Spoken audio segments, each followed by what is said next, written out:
What's up, James? Hey, what's going on, Baze? How are you? Another day in bubble life.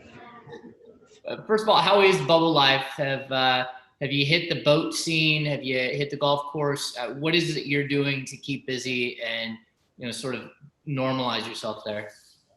Just focusing on dialing in a day job. I haven't really got out a bit. I mean, I go outside to walk to the bus and walk back to the hotel. So just taking it easy. Because there's a lot being thrown at us right now as far as the demand on the body. So just making sure I'm staying on top of my health and just getting ready for the turn up.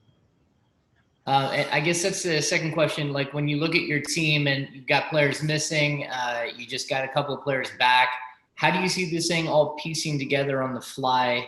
And I know you guys are just one of 21 teams, 22 teams that are facing the same thing, but how is it affecting you guys?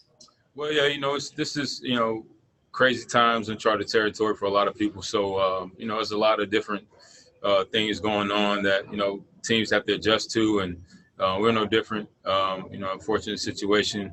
With Rashawn missed some time for us, but we're showing up every day. Guys are going hard. We're getting better. Just trying to dial it back in. Thank you. Sean Cunningham. Hey, Baze, how's it going, man? What's up, Sean? So to that point about, guys coming in and out, waiting for guys to return, does that put any type of, stress? And I don't necessarily mean like a mental stress, but just a stress of preparedness, a stress for just things that you guys can't control. Does that kind of surround the team a little bit?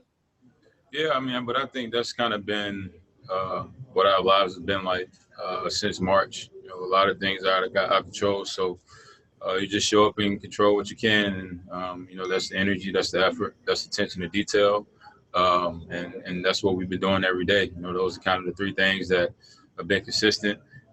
Whether we have guys in or out, that's besides the point. Once the games roll around, we got to go out there with what we have. And right now, we're just trying to build on, get the confidence for the guys that are playing. So we can catch the guys up when they get here, catch them up to speed.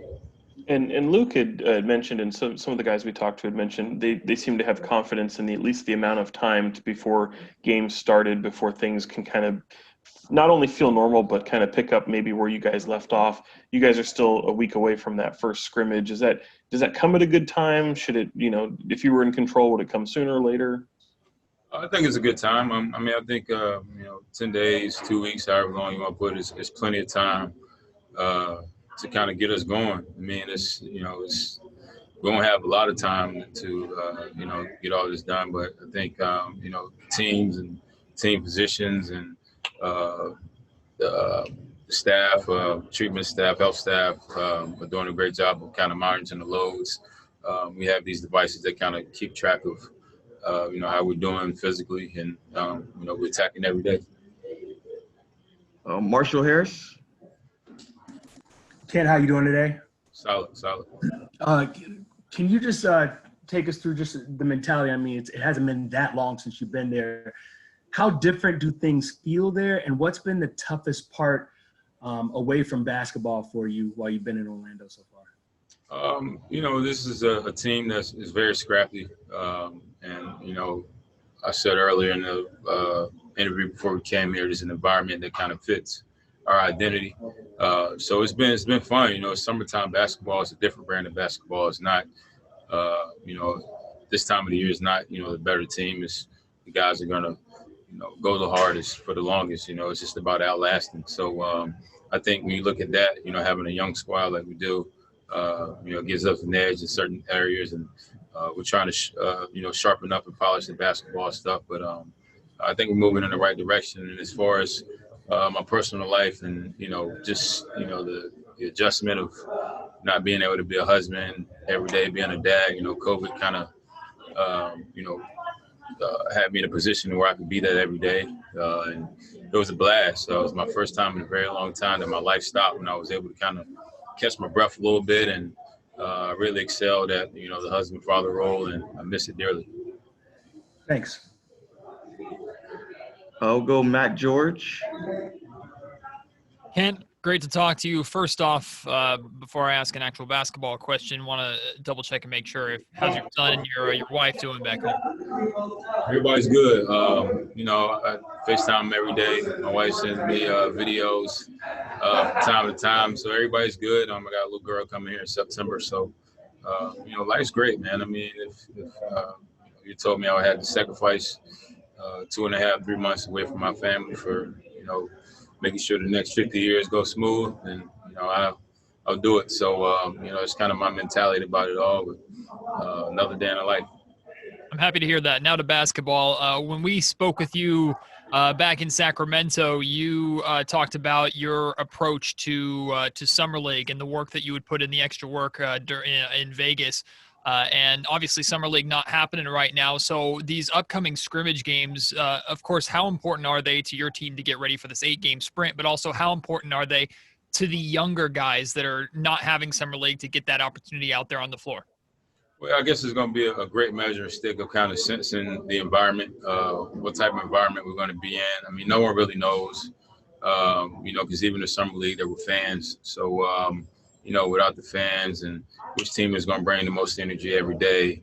And it's going to take, from the head coach all the way down to people sitting behind the bench to, make sure that we bring the energy for our team. So different environment, and we'll have a good chance these first couple of games to kind of fill it out, make adjustments as we go, and just continue to polish and get ready for this 8-game push. Jason Anderson. Hey, Baze.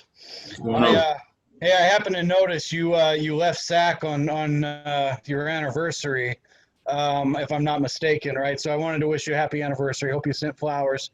Yep. Oh yeah, can't miss that.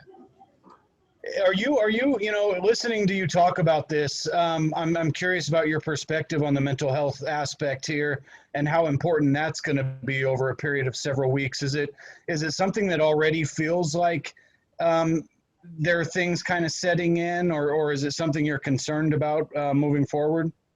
I know for me personally, this is, ironically, this is probably, I haven't felt this free in a long time as far as having the time and space to, think and create. I've been working on a couple of things, with my education reform stuff back home.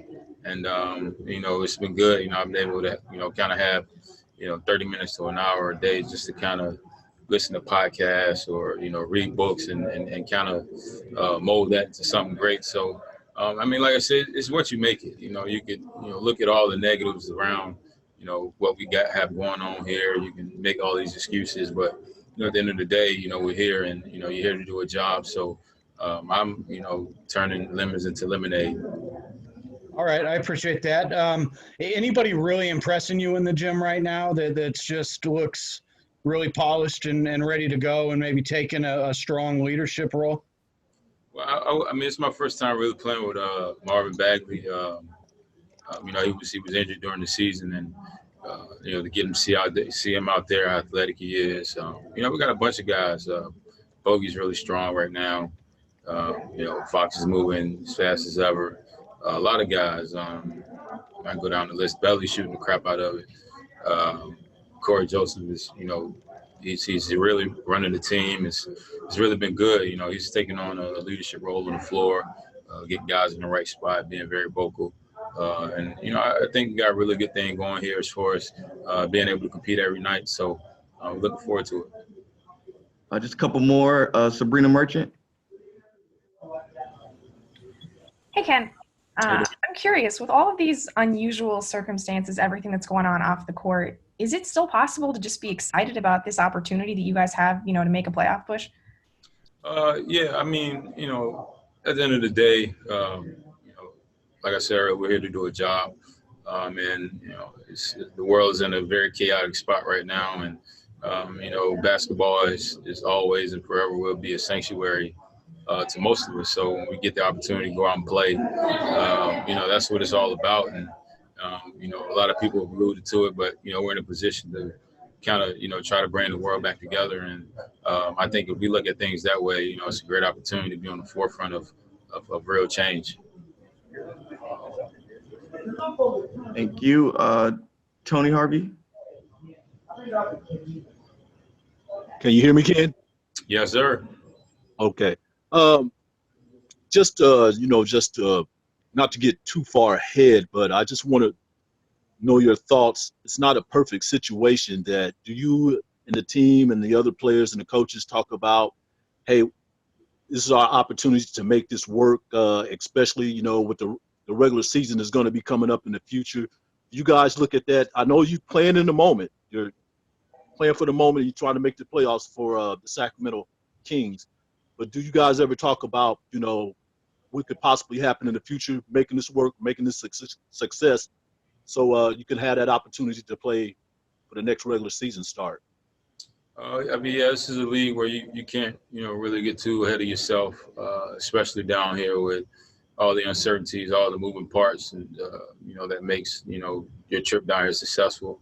COVID is still a thing. Guys building their bodies up.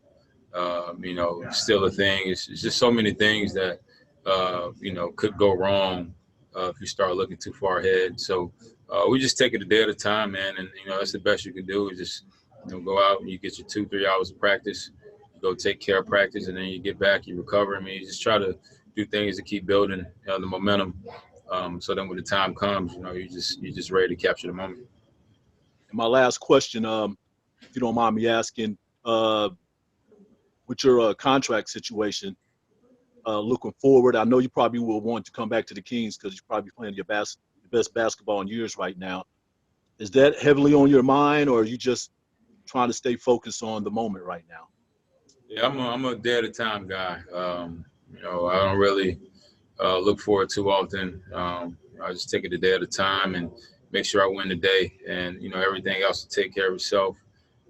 There's a quote that I'm living by right now is walk in the confidence of your preparation. So I've been working hard my entire life leading up to this point, even the years that I wasn't having playing my best basketball.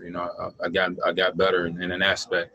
So I'm a leader for this team. I've been through a lot. I've seen a lot, and I'm ready to just go out there and leave it all on the floor.